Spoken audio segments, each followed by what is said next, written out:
Okay, let's take a trip back in time to the late 1990s. The dot-com boom was in full swing, right? It was this absolute digital gold rush, just endless promises of growth and innovation.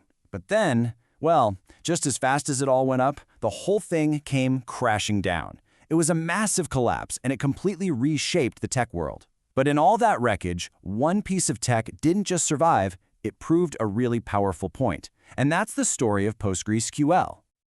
And I mean, they vanished. This wasn't just some small market dip. It was like a mass extinction event for companies. You had businesses that were worth billions one day and literally gone the next. Websites went dark, dreams just dissolved, and a whole generation of startups got wiped out practically overnight. The scale of it all was just staggering. So that brings up a really fascinating question, doesn't it? All those companies, they were built on data.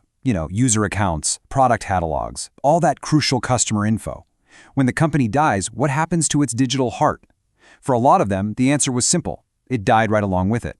But not for everyone. And the story of how some of that data made it through, well, that's the story we're diving into today. To really get how something could survive a crash that brutal, we have to go back to the boom years. This was an era all about moving fast, breaking things, and maybe most importantly, trying to build a huge empire on a tiny budget. The timeline is pretty simple and honestly pretty dramatic. You've got the boom in the late 90s, just a total frenzy of investment and creation. Then, bam, the crash hits in 2000. It's a sudden, sharp shock to the entire system. And that leads us to the aftermath in the mid-2000s, where the survivors started picking up the pieces and really building the foundation of the web we know today. So back then, every single startup had this really critical choice to make. On one hand, you had the big enterprise giants, think Oracle, SQL Server, super powerful, yeah, but they came with these insane licensing fees and massive corporate support contracts. And on the other hand, you had PostgreSQL. No licensing fees at all, supported by this global community of volunteers and completely independent of budgets and corporate politics. For all those scrappy engineers building the next big thing out of a garage, the choice wasn't about prestige, it was about pure survival. PostgreSQL wasn't just a free alternative. For many, it was the only alternative. It gave them all the power they needed without a price tag they had absolutely no way of affording. And then, it happened. The market just turned on a dime. Investors got scared, all the money dried up, and the whole dot-com dream became this waking nightmare. Now, here's the crucial point. If your company was built on a proprietary database and your company went under, you lost everything. Your license could suddenly become invalid, the support number, a deadline, the software itself, the very thing holding all of your precious data, it just effectively ceased to exist. It was a complete digital dead end. But here's where the story takes a really interesting turn. For all those startups that had picked PostgreSQL, the market collapse meant something totally different. See, their secret weapon wasn't really technical.